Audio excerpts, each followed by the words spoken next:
Et bonjour à tous, bienvenue sur la chaîne de Callistas to the Moon. Aujourd'hui, oui, je vous ai classé les crypto-pépites dans l'ordre de performance, en commençant par SUI, Trump, TAO, BitTensor, AISZ. On va faire le point sur les crypto-monnaies aujourd'hui, sur les altcoins plus particulièrement. On va faire le point également, évidemment, sur le Bitcoin.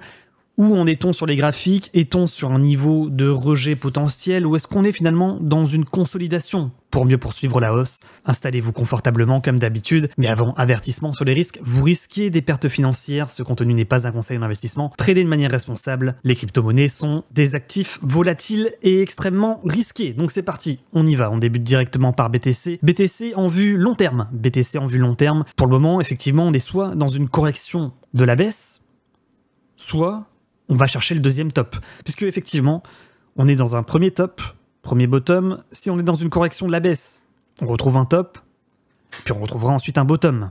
On sera dans une structure en canal descendant. Première possibilité. Deuxième possibilité, c'est qu'actuellement, on va chercher le deuxième top.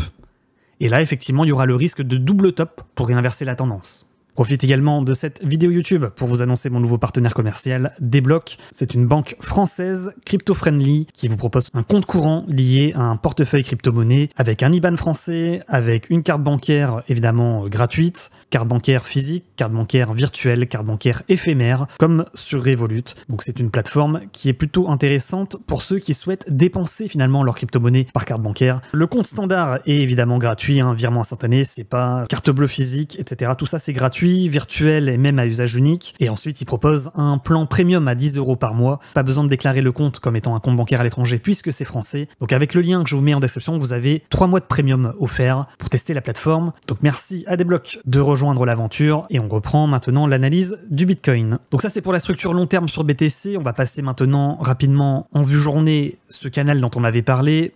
Point haut, point bas, point haut, point bas.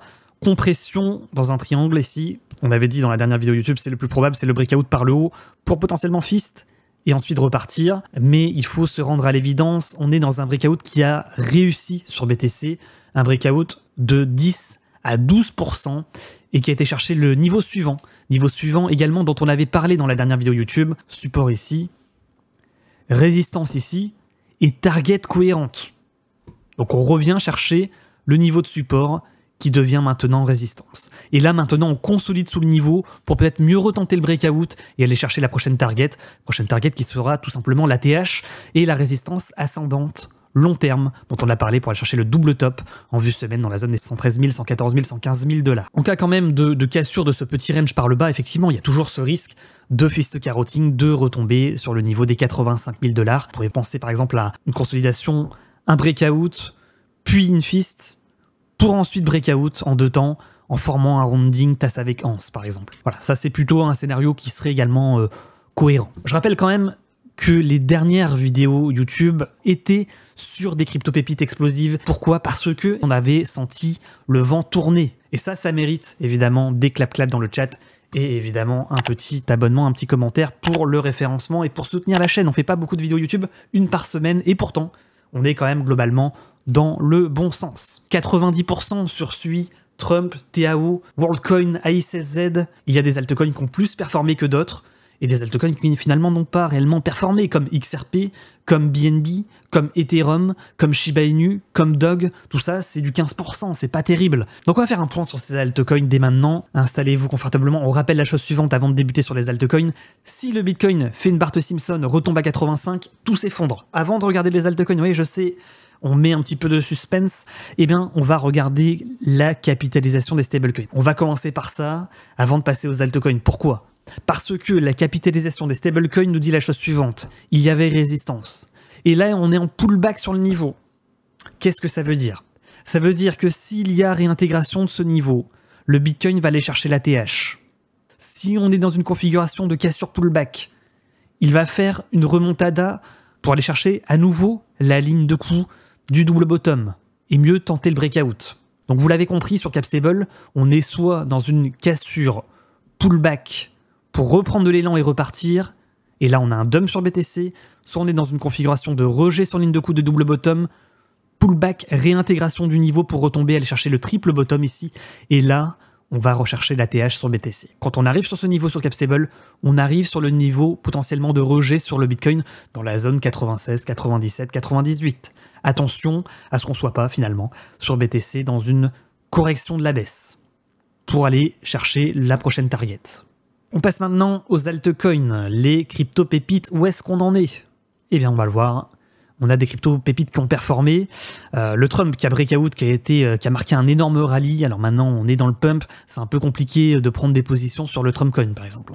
Ethereum, il y a eu cassure de trend de baissière ici. Il y a eu breakout. Et là, il est dans un pump, consolidation du pump. Au global, on est sur du 27%, et réellement, suite à consolidation, on est plutôt sur du 15%. C'est soit il nous fait une consolidation Bart-Simpson pour repartir, soit il consolide et break. Voilà, comme il l'a fait ici. Hein. Là, il a fait une consolidation break. Là, il fait consolidation, potentiellement break, avec une prochaine target qui est ici, tout simplement dans la zone des $2000, $2100. Le SUI qui fait partie des pépites, on va dire, au niveau des pourcentages. Hein. SUI qui a consolidé breakout 70%. Donc c'est le haut du panier de SUI suite à cassure de trend. Et là, il consolide effectivement sur ligne de coup de rounding à peu près ici, dans la zone des 3.7. Donc très risqué de le prendre en cours de route. Le TAO. TAO également, qui fait partie de ces cryptos qui ont été chercher le bottom, qui ont marqué le rallye, qui ont pris de bons pourcentages, qui a pris environ 100% sur TAO, entre le bottom à $180 et le niveau actuel à $350. Prochaine target cohérente, $430. En cas de rejet, il n'est pas impossible qu'on retombe sur le support. Support ici ascendant, dans la zone des $275. Voilà pour ce qui est de TAO, le WorldCoin qui fait partie de ces cryptos qui ont également extrêmement performé avec ce magnifique support descendant dans la zone des $0,62 qui était finalement le bottom de marché sur TAO, avec un rallye d'environ 92% suite à cette cassure de trend baissière. Et là, il est en train de consolider. Il y a un risque ici qu'on soit sur un niveau de résistance sur le WorldCoin pour mieux retomber sur le niveau des 0,58. Pas impossible. Tout ça pour dire qu'on est sur des pumps.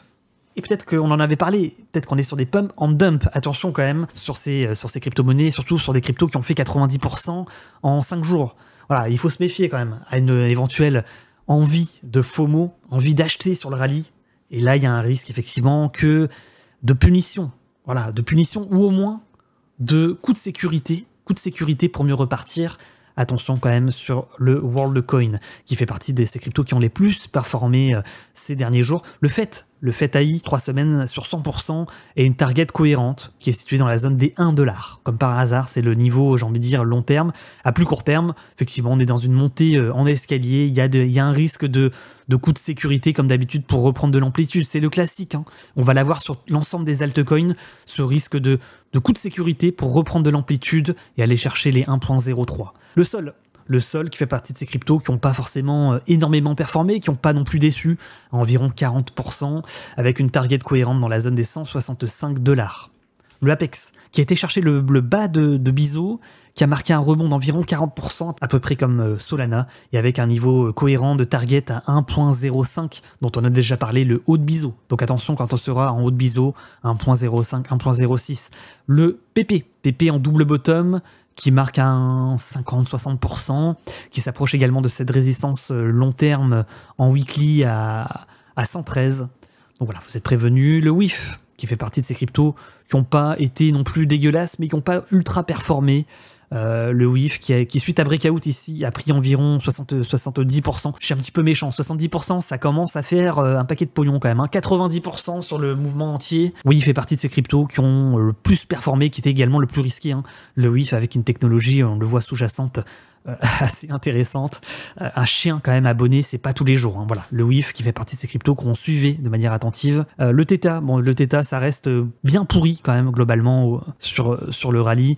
Environ 17%, ça fait partie du bas du panier. On a quand même pas mal d'altcoins en ce dimanche qui sont dans le rouge. Le AI16Z, alors lui, la technologie sous-jacente, il faut la rappeler également, assez performante. Voilà, c'est ça le AI16Z. Hein. Le logo du jeton, c'est ça. Hein. Voilà, donc ça c'est juste pour remettre les choses dans leur contexte. Le AI16Z qui a pris 77-80%. Le white paper devait être solide hein, pour faire un rallye comme ça, de breakout de résistance pour pump. Et là, on se trouve sur le niveau de résistance. Donc j'ai envie de dire dans cette vidéo YouTube, j'ai pas mis en titre de vidéo crypto-pépites explosives ou ma liste de crypto-pépites. Là, on commence à être sur des niveaux de potentiel rejet. Donc attention, là je suis un petit peu plus méfiant. C'est pas une fois qu'on a pris 80% sur les altcoins qu'il faut commencer à se dire quel altcoin je dois acheter. Message de prudence dans cette vidéo YouTube, à vos risques et périls comme d'habitude. On va accélérer la vidéo avec peut-être des vues semaines avec Uniswap, le Uni, qui a pris environ 15%, qui fait partie du bottom de ces crypto-pépites. Le TRX qui s'approche de la résistance, il n'arrive pas à breakout. Le XRP, c'est pareil. Hein. On pourrait se dire XRP, c'est super, XRP, c'est 15%. Je sais que ça va pas faire des heureux quand je dis ça, il va y avoir des pouces rouges. C'est pas grave, il faut le dire. 15%, c'est pas terrible. Voilà. Le DOG avec 17%, c'est pas terrible non plus. Hein. Il n'y a pas de remontada de l'extrême. Le BNB, c'est pareil, on le met pas dans le haut du classement avec environ 10%. Le ADA Cardano. Le ADA Cardano, c'est là toujours la catastrophe ADA. Comme d'habitude, on n'est pas surpris. 20%. C'est pas une crypto qu'on avait mis non plus en pépite potentielle. Shiba Inu. Shiba Inu, on s'est pas envolé sur le Shiba Inu. Le Toncoin, c'est pas terrible. Le NIR Protocol. Allez, ça a pris combien, NIR Protocol? 30%. C'est pareil, j'ai envie de dire, les crypto-pépites de 2021, de 2022 ne sont pas les crypto-pépites de 2025. Voilà, il faut le constater, il faut en tirer des conclusions, en tirer des conséquences. Et il y a quand même une target cohérente dans la zone des 3.5. Le Bonk, par contre, Bonk, vous voyez, on est sur des shitcoins, et ben Bonk, ça performe. J'aurais dû le mettre dans le classement, dans la miniature YouTube, hein. 90% c'est le haut du classement. Et finalement, quand on regarde cette miniature, on se dit ouais, finalement il y a du Trump, il y a du AISSZ, il y a du Bonk, il y a du WorldCoin. Voilà, on est sur des cryptos qui sont un peu plus récentes finalement, c'est ça que je veux dire. Ce n'est pas des cryptos de 2021 qui ont forcément performé, c'est plutôt des cryptos récentes. En majorité des shitcoins, des meme coins, voilà, le Bonk, tous ces trucs-là, ça performe, alors que des cryptos, on va dire avec tech sous-jacente, long terme de 2021, ça performe pas forcément. On est sur du 15 à 30%. Le boson, le Fartcoin également, vous voyez, ça c'est des crypto-pépites, hein, avec consolidation, breakout, 130%. On est sur des mêmes coins, encore une fois, avec le Fartcoin qui rebondit sur support ascendant et qui pourrait faire un dernier rallye et aller dans la zone des 1.32 avant le prochain décrochage dans la zone des 0,69. Pas naïf non plus sur ce niveau. Bon les amis, on va s'arrêter là. Le THW qui a breakout également, bon, c'est anecdotique. Je vais rendre l'antenne, vous souhaitez un excellent dimanche et vous rappelez également que vous avez tous mes réseaux dans la description de la vidéo YouTube, ainsi que des liens affiliés pour avoir des petits bonus sur les plateformes partenaires. Tout se passe directement en description de la vidéo YouTube. Je rends l'antenne, à très bientôt, ciao ciao.